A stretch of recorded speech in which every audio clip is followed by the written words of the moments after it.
غزوہ بدر اور عہد موجود کے عنوان سے کچھ باتیں آج کی اس نشست میں آپ کے گوش گزار کروں گا۔ اللہ تعالیٰ میری زبان پہ کلمۃ الحق جاری فرمائے۔ کفر اور اسلام کی پہلی باقاعدہ ٹکر اور پہلی باضابطہ لڑائی غزوہ بدر کے نام سے معنون ہے۔ حق اور باطل کا پہلا ٹکراؤ اس انداز سے ہوا کہ میرے رب نے بھی اس کو یوم فرقان کہہ کے پکارا۔ جب حضور نے اعلان نبوت کیا، آپ جانتے ہیں کہ پورے قریش اور کفار حضور اور حضور کے غلاموں پہ ٹوٹ پڑے۔ طرح طرح کی اذیتیں، پریشانیاں، دکھ، مصیبتیں، مقاومتیں، مخالفتیں، نکتہ چینیاں، ناموافق حالات کے جکڑ، کیا کچھ نہیں تھا جو حضور نے سہا نہ ہو۔ راہوں میں کانٹے بھی بچھائے گئے، گڑھے بھی کھودے گئے، کوڑے بھی پھینکے گئے، اور طرح طرح کی اذیتیں دی گئیں، آوازیں کسے گئے۔ حضور کے غلاموں کو مشق ستم بھی بنایا گیا۔ تپتے ہوئے سنگریزوں پہ حضرت بلال حبشی کو کھینچا گیا، تپتے ہوئے کوئلوں پہ ان کو لٹایا گیا۔ حضرت سمیہ کو مکہ المکرمہ کے ایک چوک میں ابو جہل نے قتل کیا۔ یہ اسلام کی پہلی شہیدہ ہے جن کے خون سے مکے کی سرزمین لالہ زار بنی۔ حضرت عمار ابن یاسر کی والدہ حضرت سمیہ رضی اللہ تعالی عنہا، ان کے خون سے مکہ لالہ زار ہوا۔ حضرت یاسر کو شہید کیا گیا۔ کون کون سے دکھ تھے اور دکھوں کی کون کون سی قسم تھی جو آزمائی نہ گئی ہو۔ پھر حضور طائف گئے تو جو مصیبتیں، جو دکھ وہاں پہنچے، وہ ایک الگ دردناک کہانی ہے۔ حضرت ام المومنین سیدہ عائشہ صدیقہ رضی اللہ تعالی عنہا فرماتی، میں نے ایک دن حضور سے پوچھا، حضور احد کے دن سے سخت بھی زندگی میں کوئی دن آیا تھا؟ صحابہ کی نظر میں احد کے دن سے سخت دن کوئی نہیں گزرا ہے۔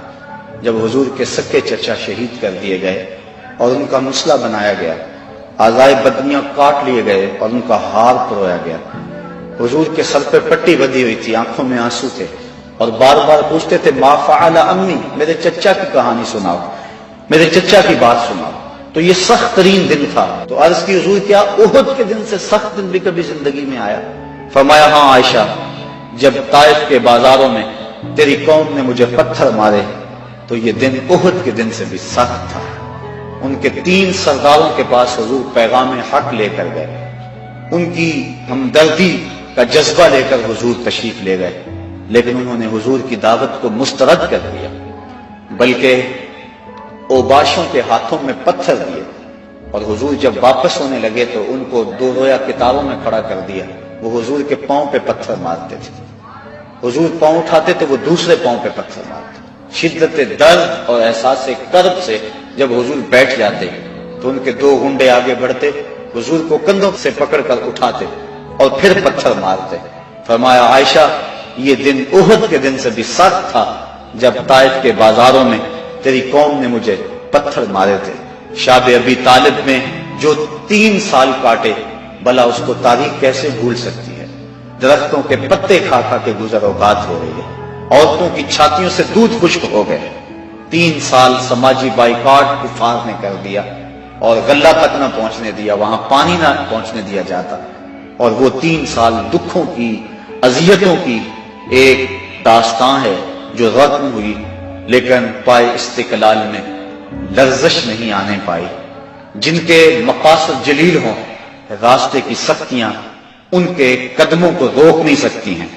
تکلیفیں، اذیتیں، مقاومتیں، دکھ، رکاوٹیں ان کے راہوں کو ختم نہیں کر سکتی، اور ان کے اٹھنے والے قدم آگے ہی بڑھتے رہتے ہیں۔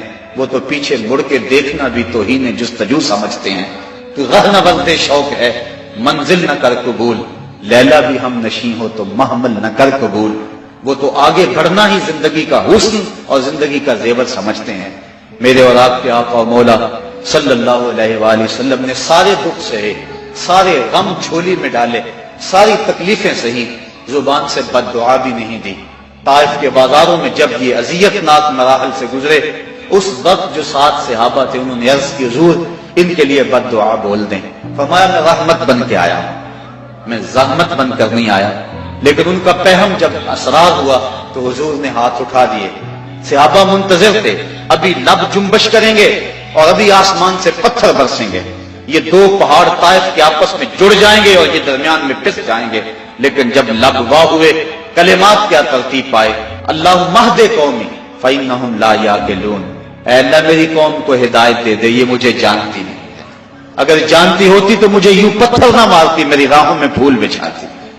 تو پتھر کھا کر دعائیں دینا یہ نبی کا ہی حوصلہ ہے. بلکہ دعا کرتے ہیں الہی کرم کر کو سارے طائف کے مکینوں پر, الہی پھول برسا دے ان پتھروں والی زمینوں پر. فرمایا مجھے ان سے نہیں ان کی نسلوں سے ایمان کی توقع ہے. تو آقا کریم اس انداز کے اندر جو ہے وہ لوگوں کو دعائیں دیتے رہے. حضرت عمر فاروق رضی اللہ تعالیٰ عنہ تلوار کے دستے پہ ہاتھ رکھتے ہیں, حضور ہم کمزور تو نہیں ہیں. فرمایا عمر ابھی جہاد کا حکم نہیں آیا ہے. پھر حکم ہجرت آ گیا, چھوڑ دو اس بستی کو, مکے والے قدردان نہیں ہیں, یہ لوگ آپ کی راہوں میں کانٹے بچھا رہے ہیں, دکھ دے رہے ہیں, میرے محبوب چھوڑ دو, مدینے والے تمہاری راہیں تک رہے ہیں, جاؤ جا کے انہیں اپنی زیارت کی دولت سے مالا مال کرو, وہ تمہارے پہ فدا ہونے کے لیے ہر لمحہ تیار ہیں. حضور جب گئے اہل مدینہ نے جس انداز سے استقبال کیا وہ تاریخ کا روشن باب ہے. طالع البدر علینا کی صدائیں جس طرح گونجی, کہیں معصوم ننھی بچیاں تھی دف بجاتی تھی, رسول پاک کی جانب اشارے کر کے گاتی تھی اور کہتی کیا تھی, ہم ہیں بچیاں نجار کے عالی گھرانے کی, خوشی ہے آمنہ کے لال کے تشریف لانے. عجیب ماحول تھا, مدینہ چمک رہا تھا, ہر گھر میں خوشی تھی. ابو ایوب انصاری کا آنگن مہک رہا تھا, وہ خوشی سے گیت گا رہے تھے, امروز شاہ شاہاں مہمان شدست مارا, جبریل با ملائک درباں شدست مارا. لوگوں آج شاہوں کا شاہ ہمارے گھر کا مہمان بنا ہوا ہے, جبریل بھی فرشتوں کو لے کر آج ہمارے گھر کا پہرا دے رہا ہے. کیسا ماحول تھا. آقا کریم نے یہاں آ کے ریاست مدینہ کی طرح ڈالی اور یہاں ایک نظم قائم کیا, یہودیوں سے معاہدے کیے. کفار مکہ کو یہ سب کچھ ایک آنکھ نہ بھایا.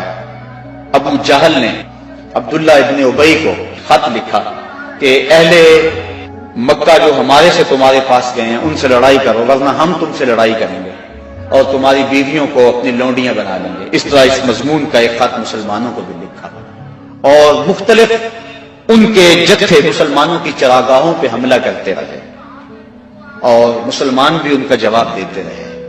عمر حضرمی کا قتل ایک اہم ایشو بنا اور اس کے بعد ابو سفیان کا قافلہ جو شام سے واپس آ رہا تھا, تو جب انہیں خطرہ لاحق ہوا تو اس نے زمزم غفاری ایک شخص کو سونا دے کر بھیجا کہ جاؤ جا کے تم اہل مکہ کو بتاؤ کہ تمہارا قافلہ خطرے میں ہے اور مدد کو پہنچو. یہ ادھر سے چل پڑا. ادھر حضور کی پھپھی حضرت عاتقہ سلام اللہ علیہا کو خواب آیا کہ ایک سوار اونچی پہاڑی پہ چڑھ کے کہہ رہا ہے کہ اے اہل غدر اپنی قتل گاہوں کو 3 دن کے اندر اندر دوڑو. تو اس کے بعد وہ اونٹ سوار کعبۃ اللہ کی چھت پہ آ گیا اور یہ آواز وہاں بھی لگا رہا ہے. پھر جبل ابی قبیس پہ آ گیا اور وہاں اس نے یہ آواز لگائی, لوگ اکٹھے ہو گئے اور پھر ایک بہت بڑی چٹان پتھر کے اوپر سے گری اور ٹکڑے ٹکڑے ہو گئے. مکے کا کوئی گھر ایسا نہیں تھا جس میں اس کے کنکر اور اس کے ٹکڑے نہ گرے. تو حضرت عاتقہ جب بیدار ہوئی تو انہوں نے اپنے بھائی حضرت عباس بن عبد المطلب رضی اللہ تعالی عنہ کو یہ خواب سنایا. انہوں نے کسی اور کو خواب سنا دیا. چلتے چلتے یہ خواب ابو جہل تک پہنچ گیا. حضرت عباس بن عبد المطلب سین حرم میں طواف کے لیے گئے تو ابو جہل ایک ٹولی کی شکل میں بیٹھا ہوا تھا. کہنے لگا بل فضل, بنو ہاشم میں ایک نبی کافی نہیں تھا کہ ایک نبیہ نے بھی اعلان کر دیا. کہتے میں نے پوچھا کیا ماجرا ہوا, تو اس نے یہ خواب سنایا. میں نے ٹال مٹول کر دی, لیکن اس نے خوب پراپیگنڈا کیا, بلکہ کہا کہ اگر 3 دن تک کوئی ایسا واقعہ نہ ہوا تو ہم چمڑے کے اوپر لکھ کر کعبے کی دیوار سے لٹکا دیں گے کہ سب سے جھوٹا خاندان بنو ہاشم ہے. حضرت عباس رضی اللہ تعالیٰ عنہ فرماتے ہیں کہ میں جب گھر گیا تو مجھے عورتوں نے سخت کوسنے دیے کہ وہ بدبخت پہلے تمہارے مردوں پہ بات کرتا تھا, اب عورتوں پر بھی باتیں کرنے لگ گیا. کہتے میں غصے سے نکلا, میرا خیال تھا جب ملے گا اگر کوئی بات کرے گا تو پھر میں اس کو خوب جواب دوں گا۔ یوں ہی میں سینے حرم میں داخل ہوا تو ابو جہل بھاگ رہا تھا۔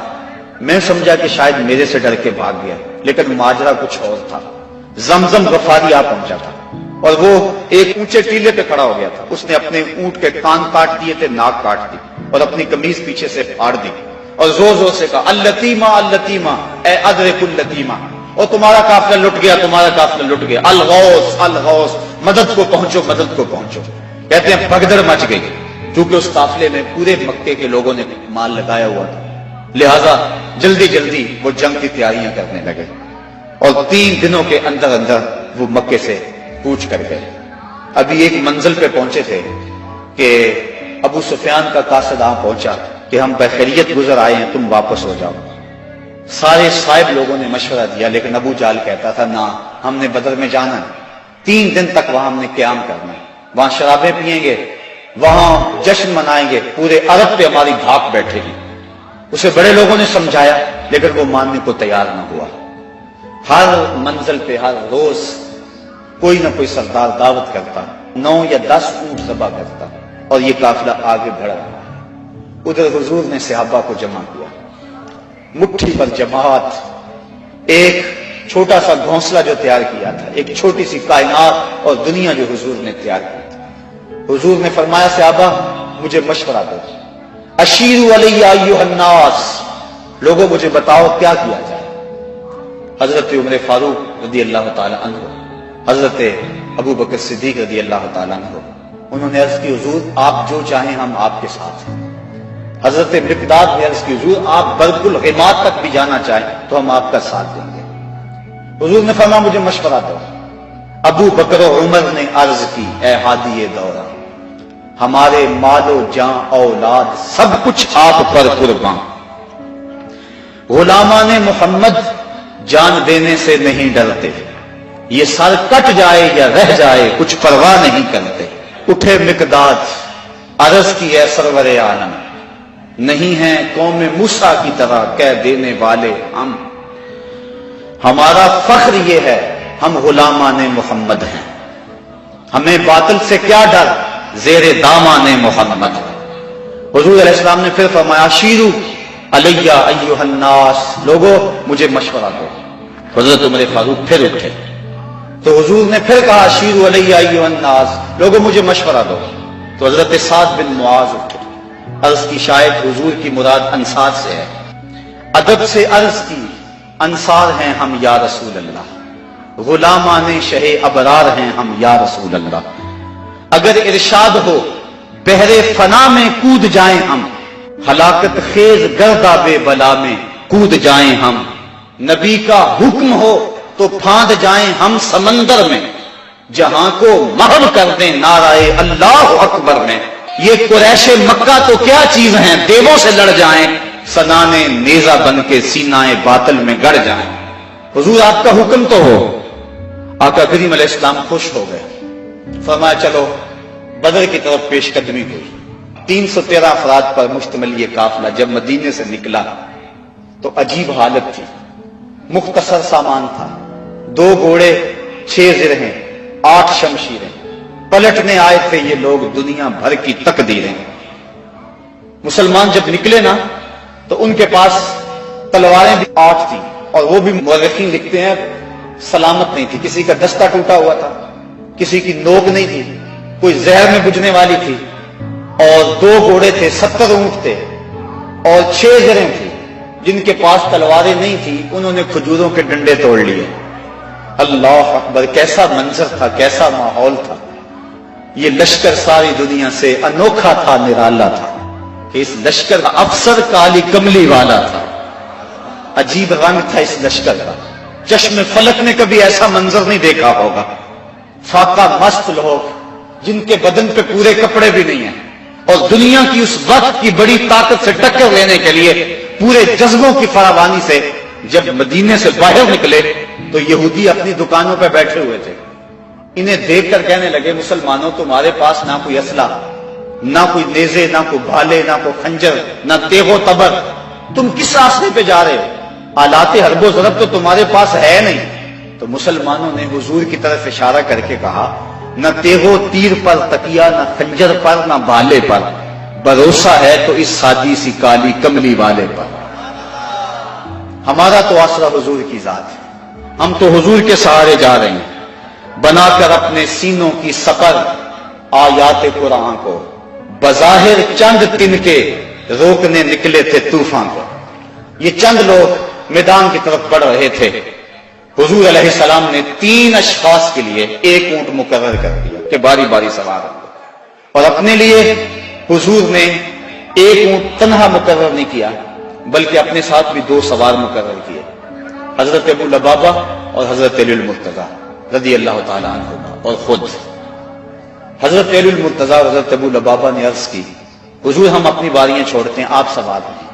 فرمایا نہ تو تم میرے سے طاقتور ہو کہ تم چل سکتے ہو پیدل، میں نہیں چلتا، اور نہ مجھے ثواب سے بے نیازی ہے کہ ثواب تمہیں چاہیے مجھے نہیں چاہیے۔ فرمایا اپنی باری پہ تم سوار ہوگے، اپنی باری پہ میں سوار ہوں گا۔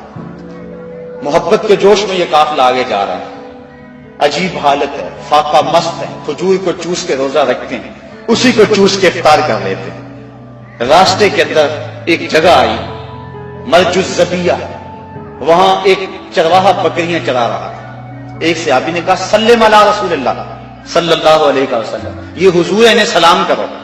وہ کہنے لگا میں تو نہیں سلام کرتا، میں تو سلام تب کروں گا اگر یہ بتائیں میری اونٹنی کے پیٹ میں کیا ہے۔ حضرت سلمہ بن سلامہ 9 خیز عمر ہے، چڑھتی جوانی، انہوں نے اس کے پاس جا کر کہا یہ بات تو حضور سے پوچھتا ہے، یہ تو حضور کے غلام سے پوچھ لے، وہ بھی بتا دے گا۔ فرمایا نزوت علیہا وفی بطنہا منکا ثقلا، حضور نے فرمایا بس کرو، تم نے تو اس کو رسوائی کر دیا ہے۔ تو حضور آگے بڑھے۔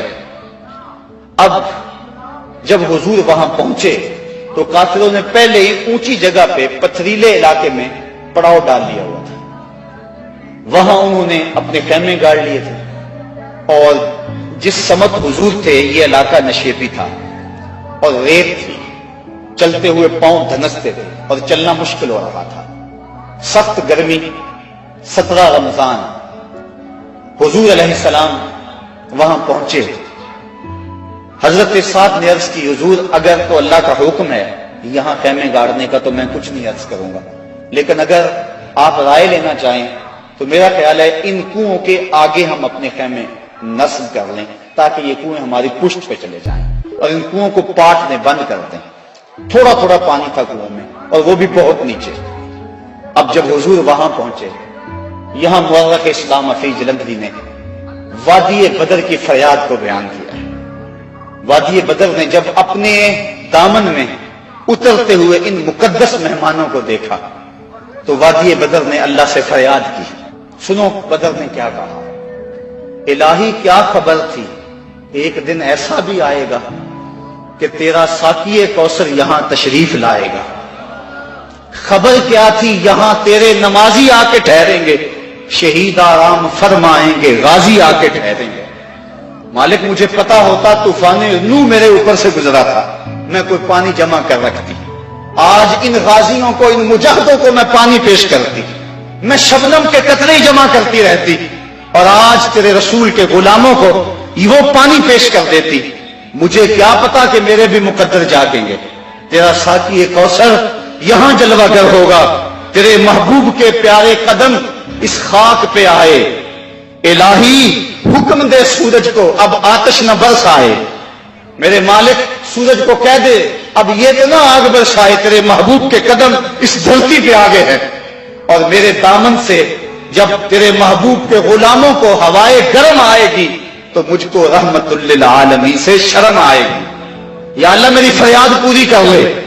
اس وادی نے فریاد کی اور دعا کرتے ہوئے وادی نے کہا برائے چند ساعت ابر بارہ بھیج دے یا رب، برائے چند ساعت ابر بارہ بھیج دے یا رب، بہاراں بھیج دے یا رب، بہاراں بھیج دے یا رب۔ وادی نے یہ دعا کی، دعا صحرا نے مانگی، دام نے امید پھیلا کر، یکا یک ابر بارہ آسماں پر چھا گیا آ کر، مدینے کی بلندی سے جو رحمت کی گھٹا اٹھی تو استقبال کو فردوس کی ٹھنڈی ہوا اٹھی۔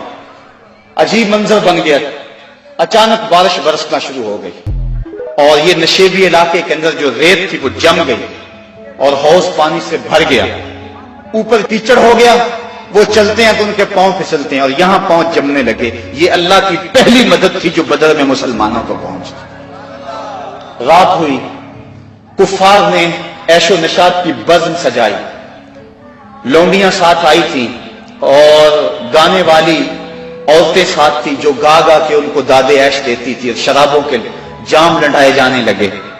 ادھر فاقہ مستوں کی یہ مٹھی بھر جماعت، حضور کے لیے مسجد عریش بنائی گئی، ایک چھپر تیار کیا گیا۔ حضرت ابو بکر صدیق رضی اللہ تعالیٰ عنہ حضور کے پیرے کے لیے کھڑے ہو گئے۔ فرماتے ہیں ساری رات حضور نے سجدوں میں، قیام میں اور رکوع میں گزار دی۔ ساری رات اللہ کی بارگاہ میں روتے رہے اور اللہ کی بارگاہ میں عرض کرتے رہے، اللہم ھذا قریش اقبلت بخیلائھا وفخرھا تحادک وتکذب رسولک اللہم فنصرک الذی وعدتنی۔ اے اللہ، یہ قریش بڑے فخر سے آئے ہیں، تجھے بھی جھٹلاتے ہیں، تیرے رسول کی بھی تکذیب کرتے ہیں، میرے مالک جو میرے سے وعدہ کیا ہے وہ وعدہ پورا کرتے ہیں۔ حضرت ابو بکر صدیق رضی اللہ تعالیٰ عنہ فرماتے ہیں حضور کی چادر انور سر سے سرک کے کندھوں پہ آ جاتی اور کندھوں سے سرک کے حضور کی کمر پہ آ جاتی، اور میں حضور کی چادر دوبارہ سر پہ دیتا اور عرض کرتا بس کرو یا رسول اللہ، بس کرو، اللہ کی مدد آ جائے گی، بس کرو۔ لیکن حضور بار بار کہتے یا حیو یا قیوم، یا حیو یا قیوم۔ ساری رات حضور نے دعاؤں میں گزار دی۔ جب سحری کا وقت ہوا، نماز ہوئی، حضور نے لوگوں کو کہا لوگوں صفیں سیدھی کر لو۔ حضور نے ہاتھ میں چھڑی یا کوئی تیر پکڑا ہوا ہے اور لوگوں کو کہا کہ صفیں سیدھی کرو۔ حضرت سواد رضی اللہ تعالی عنہ ایک صحابی تھے، وہ سب سے تھوڑا سا آگے بڑھ گئے۔ حضور نے وہ چھڑی سے ان کے پیٹ میں ٹھوکر دی کہ استوی یا سواد، سواد سیدھے ہو جاؤ۔ تو حضرت سواد سیدھے ہو گئے، ساتھ ہی عرض کرنے لگے حضور مجھے اس کی بڑی تکلیف ہوئی ہے، درد ہوا ہے، میں آپ سے بدلہ چاہتا ہوں، قصاص مانگتا ہوں۔ سارے صحابہ ان کے کان کھڑے ہو گئے، اس حالت میں یہ کیا کہہ رہے ہیں؟ حضور نے فرمایا اچھا بدلہ لے لو۔ عرض کی حضور جب آپ نے مجھے چھڑی ماری تھی تو میرا پیٹ برہنہ تھا، حضور نے زرہ کے بند کھول دیے اور پیٹ ننگا کر دیا۔ حضرت سواد نے جب حضور کے چمکتے ہوئے بطن کو دیکھا فقبل بطنہ، تو چمٹ گئے اور حضور کے پیٹ کو چومنے لگے۔ حضور نے فرمایا سواد تجھے اس چیز پہ کس نے ابھارا؟ عرض کی حضور منظر آپ کے سامنے ہے، میں اس لیے یہ کام کیا ہے کہ آخری وقت میرا بدن آپ کے بدن سے چھو جائے۔ اللہ کے محبوب علیہ السلام نے صفوں کو سیدھا فرمایا اور پھر جا کے حضور نے سجدے میں سر رکھ دیا اور پھر حضور نے ایک ایسی دعا مانگی، آج تک ایسی دعا کسی نے نہیں مانگی ہوگی، بڑی ناز والی دعا، بڑی انداز والی دعا، ایسی دعا آج تک نہ کسی نے مانگی اور نہ کوئی مانگ سکتا ہے۔ حضور نے پیشانی سجدے میں رکھ دی، آنکھوں میں آنسو ہیں، یہ فاقہ مست لوگ کتاروں میں کھڑے ہیں، ادھر کفار شرابوں کے نشوں میں دھت للکار رہے ہیں، حل میں مبارزن آؤ ہمارے مقابلے میں۔ حضور علیہ السلام صحابہ کو صفوں میں کھڑا کر کے آپ پیشانی کو مسجد عریش کی ریت پہ رکھ دیا اور آنکھوں میں آنسو ہیں، اور حضور نے جو دعا کی لفظ سنی، کہا یا رب ان تہلک ہذہ العصابہ لن تعبد فی الارض ابدا۔ میرے مالک میں نہیں کہتا ان کو بچا لے، لیکن دیکھ اس دھرتی پہ تیرا نام لینے والے یہی 313 ہیں۔ میرے مالک اگر یہ نہ رہے تو قیامت تک تجھے بھی رب کوئی نہیں کہے گا، بس یہی 313 ہیں، یہی تیرے نام لیوا ہیں۔ اگر اغیار نے ان کو جہاں سے محو کر ڈالا، قیامت تک نہیں پھر کوئی تجھ کو پوجنے والا۔ الہی عہد لیلۃ المعراج پورا کر، محمد سے جو وعدہ ہو چکا ہے آج پورا کر۔ اللہم ان تہلک ہذہ العصابہ لن تعبد فی الارض ابدا۔ اے اللہ اگر یہ نہ رہے تو قیامت تک تجھے بھی رب کوئی نہیں کہے گا۔ یہ لفظ حضور کی زبان پہ تھے اور چادر سرک کے کندھوں پہ آ گئی، کندھوں سے سرک کے کمر پہ آ گئی۔ حضرت ابو بکر صدیق کہتے ہیں بس کرو یا رسول اللہ، حسبک یا رسول اللہ، حسبک اللہ یا رسول اللہ، حضور اللہ کافی ہے آپ کو۔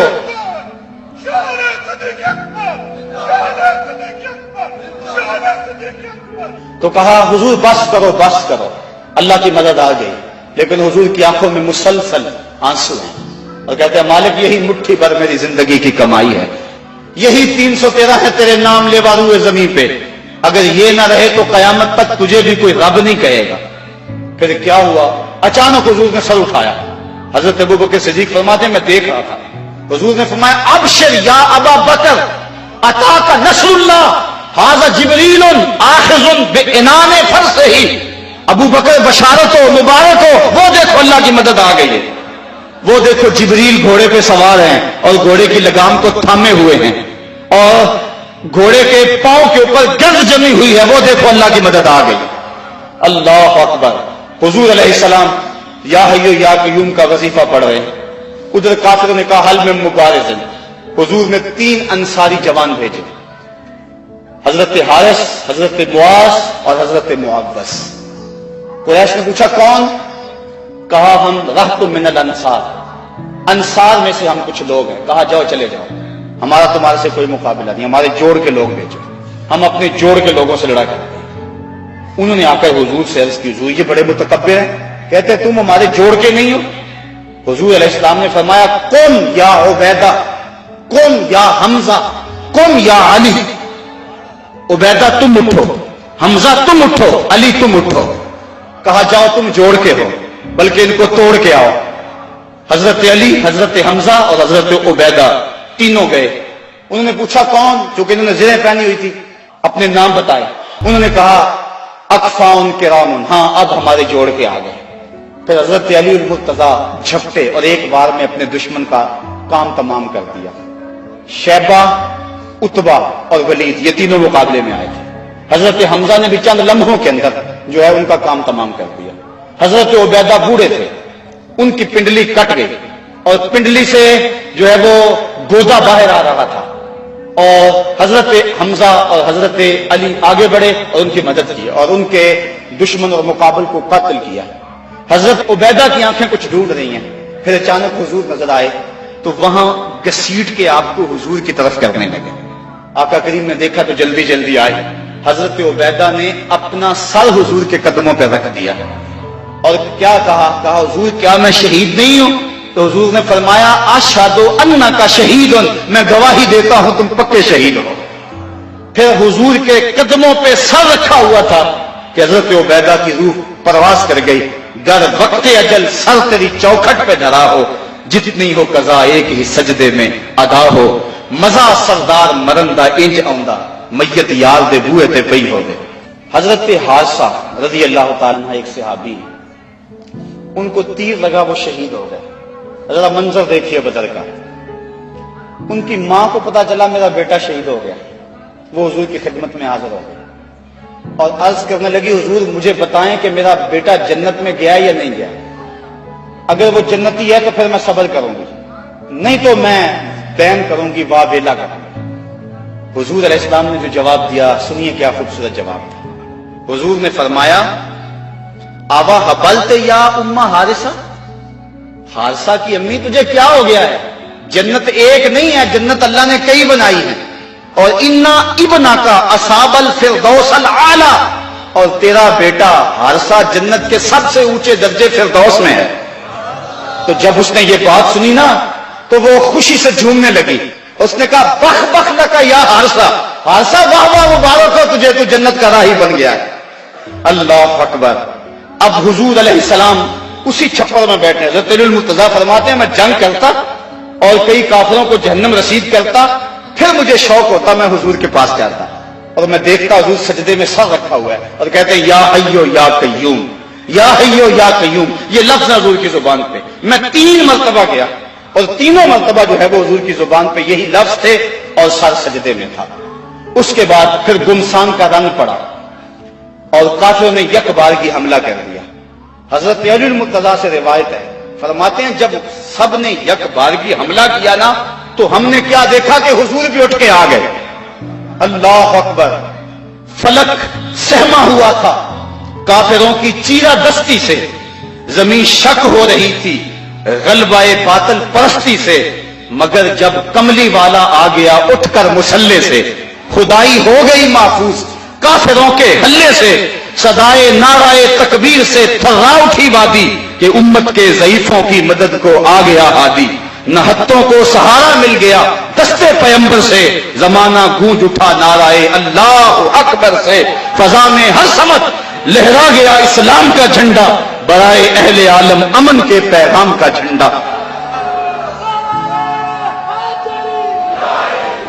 حضور مصلی سے اٹھ کر میدان میں آ گئے، فرماتے ہیں کہ میں نے دیکھا کہ کافروں پر سب سے بڑھ کر جو آگے حملہ کرتا تھا وہ اللہ کے رسول صلی اللہ علیہ وسلم۔ حضور بڑھ بڑھ کے حملہ کرتے تھے اور فرمایا قوموا الی الجنہ عرضها السماوات والارض، نکلو اس جنت کی طرف جس کی چوڑائی زمین و آسمان کے برابر ہے۔ حضور یہ پڑھتے جا رہے تھے قوموا الی الجنہ، بڑھو بڑھو جنت کی طرف۔ ایک صحابی تھے اللہ اکبر، وہ کہنے لگے بخن بخن یا رسول اللہ عرضها السماوات والارض، واہ واہ حضور کیا جنت کی چڑھائی زمین و آسمان کے برابر ہے؟ حضور فرمایا ہاں عرضها السماوات والارض۔ تو وہ کھجوریں کھا رہے تھے، انہوں نے کھجوریں پھینک دی، کہا پھر میرے اور جنت کے راستے میں یہ کھجوریں رکاوٹ بنی ہوئی ہیں، اور میدان میں کود گئے اور داد شجاعت دیتے ہوئے جام شہادت نوش کر لیا۔ پھر ابو جہل نے سوچا کہ یہ تو پانسا پلٹ گیا، تو اس نے کہا آواز دو لنا عزا ولا عزا لکم، ہمارے پاس عزا ہے تمہارے پاس عزا کوئی نہیں۔ تو حضور نے فرمایا تم بھی اونچی جگہ پہ چڑھ جاؤ، اپنے غلاموں کو فرمایا، اور جب وہ کہتے ہیں لنا عزا ولا عزا لکم، اور تم جواب کے اندر کہو اللہ مولانا ولا مولا لکم، اللہ ہمارا مولا ہے تمہارا مولا ہی کوئی نہیں ہے۔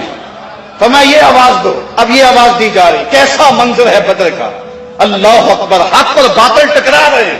اللہ نے بھی اس دن کو یوم فرقان کہہ کے پکارا، حق اور باطل ٹکرا رہے ہیں۔ حضرت عبد الرحمن بن عوف رضی اللہ تعالیٰ عنہ فرماتے ہیں، عشرہ مبشرہ میں سے، فرماتے ہیں میں کھڑا تھا کہ دو لڑکے آ گئے، نو عمر، کہنے لگے چچا ابو جہل کو جانتے ہیں؟ میں نے کہا بیٹا تم نے کیا کرنا ہے؟ کہنے لگے ہم نے قسم کھائی ہے یا مر جائیں گے یا ماریں گے، کیونکہ سنا ہے وہ حضور کو گالیاں دیتا ہے۔ میں نے کہا اس کے گرد تو بہت بڑا دستہ ہے ایک فوج کا۔ وہ کہنے لگے یہ دستہ اسرائیل کا راستہ نہیں روک سکتا۔ کہتے میں نے اشارہ کیا وہ ابو جہل ہے۔ کہتے ابھی میری انگلی اٹھی تھی، میں نے دیکھا شہبازوں کی طرح جھپٹ کے وہ ابو جہل کے اوپر ٹوٹ پڑے۔ لڑتے لڑتے ایک کا بازو کٹ گیا، لیکن اس کا چمڑا جو تھا وہ اڑا رہا، جس کی وجہ سے لڑتے لڑتے رکاوٹ ہوتی تھی۔ اس نے اپنے ہاتھ کو پاؤں تلے رکھ کے توڑ کے پھینک دیا۔ جو جہاد کے راستے کے اندر رکاوٹ بنتا ہے وہ اپنا بازو بھی ہو تو اس کو ہٹا دیں گے راستے سے۔ ابو جہل کی ٹانگیں کاٹی اور پھر دوڑے دوڑے حضور کے پاس آئے، ننھی ننھی تلواریں، چھوٹے چھوٹے بچے، معاذ اور محبس افرا کے بیٹے، یہ دونوں حضور کے پاس آئے اور کہنے لگے حضور، ایک نے کہا حضور ہم نے ابو جہل کو قتل کیا ہے، دوسرا کہنے لگا نہیں نہیں حضور میں نے قتل کیا۔ یہ آپس کے اندر میٹھی لڑائی لڑنے لگے۔ حضور فرمانے لگے تم نے تلواروں کو دھویا تو نہیں ابھی؟ کہا نہیں۔ حضور فرمایا لاؤ اپنی تلواریں۔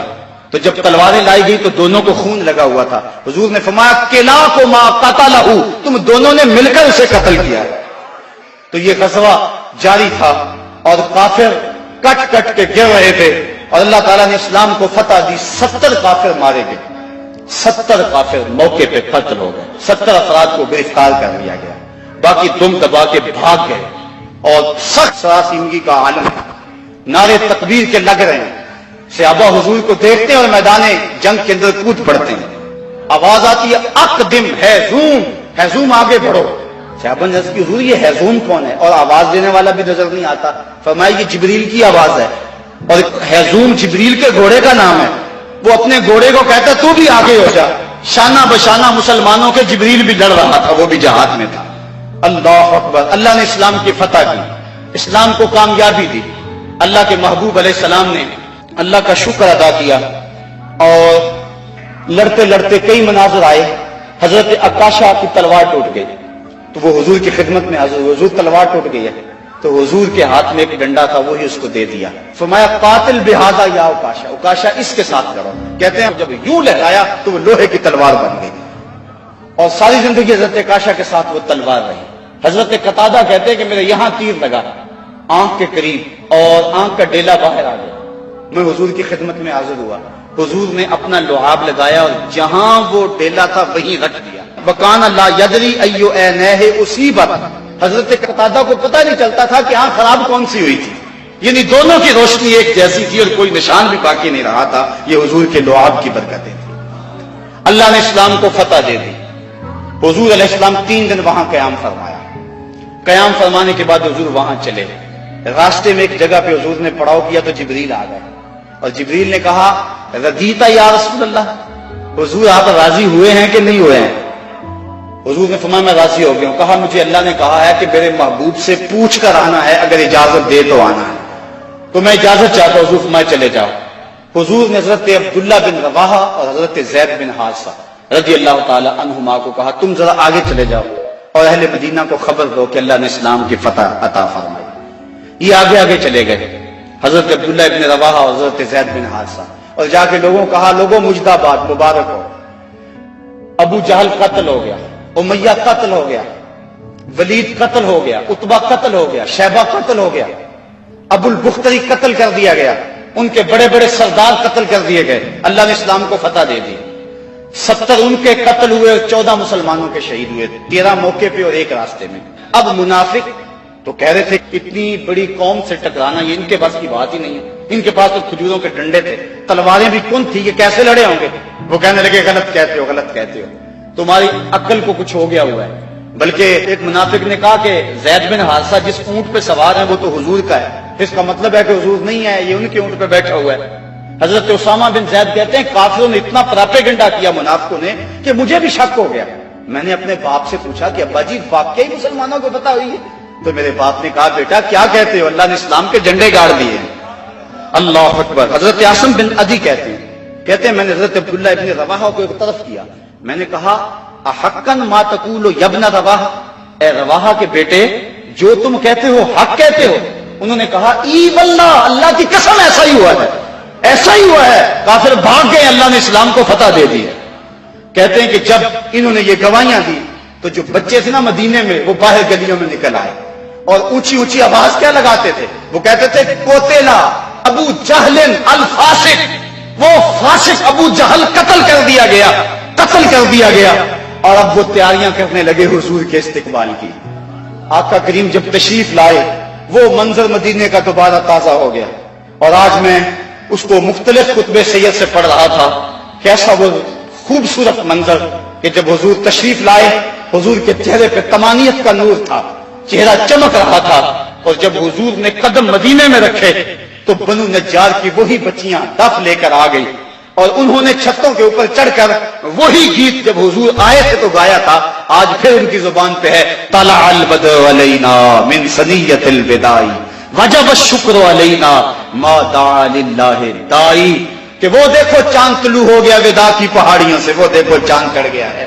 اور حضور یوں تشریف لائے مدینہ کے اندر, اللہ نے اسلام کی عظمت کے جھنڈے گاڑ دیے. اور اس دن کو میرے رب نے بھی یوم فرقان کہہ کے پکارا. 22 رمضان کو حضور نے مراجعت فرمائی اور جمعے کا دن تھا جب حضور مدینہ شریف پہنچے. اللہ تعالیٰ نے اسلام کو فتح دے دی. مٹھی بھر جماعت, 313 افراد, اور ان کے بدن کے اوپر چیتھڑے تھے. بلکہ عمیر بن وہب یہ ابو جہل کا جاسوس تھا, اس نے کہا جا مسلمانوں کی تعداد دیکھ کر آ کتنی ہے. عمیر بن وہب جب واپس پلٹا تو اس نے طلاع دی کہ میں نے خوب وادیاں ٹیلے دیکھے ہیں, کمک بھی پیچھے موجود نہیں, وہ صرف 3 اونٹ کھا سکیں گے, یعنی صرف ان کی اتنی تعداد ہے. ابو جہل کہنے لگا پھر تو 300 کے آگے پیچھے. کہا ہاں. کہا ان کے پاس اسلحے بھی بڑے تھوڑے ہیں, بدن پہ جو کپڑے ہیں ان کو پیبند لگے ہوئے, پیٹ بھی ان کے کمر سے جڑے ہوئے. ابو جہل نے صنادید قریش کو اپنے خیمے میں بلا لیا.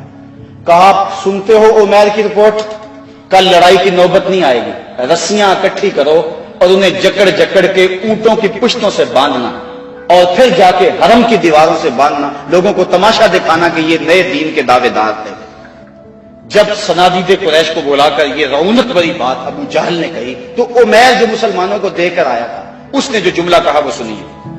اس نے کہا ولاکن رأیت یا معشر قریش البلایا تحمل المنایا, اے قریش کے سرداروں تکبر میں نہ آؤ, میں نے اپنی ان آنکھوں سے دیکھا ہے کہ یثرب کی اونٹنیاں اپنی پشتوں پہ میری موتیں اٹھا کے لے آئی, اور تم کہتے ہو رسیاں اکٹھی کرو. میرا مشورہ مانگتے ہو تو رات کی تاریکی میں بھاگ سکتے ہو تو بھاگ جاؤ, اس قوم سے لڑنا تمہارے بس کا روگ نہیں ہے جو مرنے کے لیے آئی ہے. اور میں نے زخمی سانپوں کی طرح انہیں پیچ و تاب کھاتے ہوئے دیکھا ہے، واللہ کل ان میں سے کوئی مرے گا نہیں جب تک تم میں سے ایک ایک کو لڑ نہیں جاتا، اور اگر اتنے لوگ تمہارے مر جائیں تو پھر افسوس ہے تمہارے جینے پر۔ تم کہتے ہو رسیاں کٹھی کرو، میرا مشورہ مانو تو رات کی تاریکی میں بھاگ جاؤ، اس قوم سے لڑنا تمہارے بس کا روگ نہیں۔ پھر اگلے دن میرے رب نے بھی اس دن کو یوم فرقان کہہ کے